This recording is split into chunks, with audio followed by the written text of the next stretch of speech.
Hey, headed over to meet Jessica Gallegos. We're going to have a conversation today. The head topic's going to be new build construction.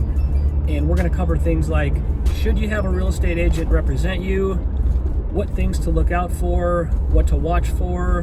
Mistakes that we commonly see made, both on the lending side and the real estate side. Excited to sit down with her. She's a good friend.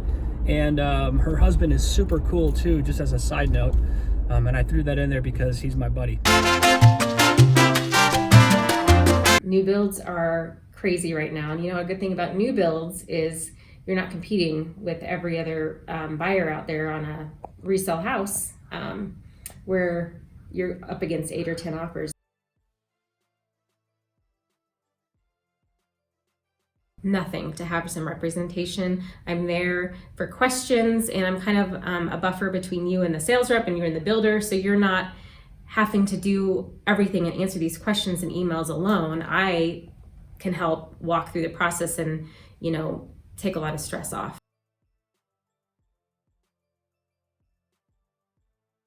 So when I tell clients to walk in, I like to set an expectation, right? As they're giving you the base list price, but what does that base list price include? So what are you going to have to legitimately spend to get what you actually want? And a lot of times when I walk in with clients, the first thing that I do tell them, because of course you walk in and it's the model, right? And everything is most likely upgraded. So I like to tell my clients when we walk in that this is upgraded, and I like to point out, and that's where the sales rep can help me too, is what's upgraded in this house. Because most likely when you walk in, it's gorgeous, right? And there's tile backsplash and the oven hood coming down, and you have, the quartz, but what's actually standard?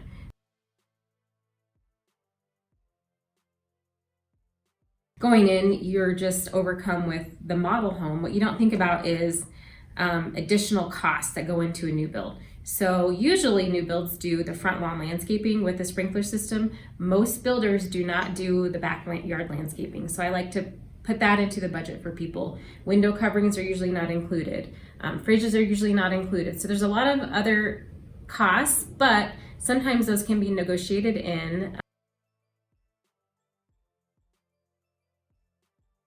So if you walk into a sales office, usually, not every builder, but a lot of builders, especially towards the end of the year when they're trying to get rid of their inventory, will have some great incentives, whether it's lender incentives if you use their lender, or whether they're giving away a free kitchen appliances. They're doing $10,000 if you buy, sign within a 48-hour period. Okay. But what I can do is, for instance, I just helped a great couple do a DR Horton in Berthoud.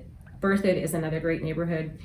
So we walked in and they just didn't want the ones that were already built, and they had a $10,000 incentive going on. And they're like, we want this corner lot because it backs, to this new rec center they're building. I'm like, let's see what we can do. Let's, if you maybe sign today, they'll give you that same incentive for that one they're offering, the 2 blocks over.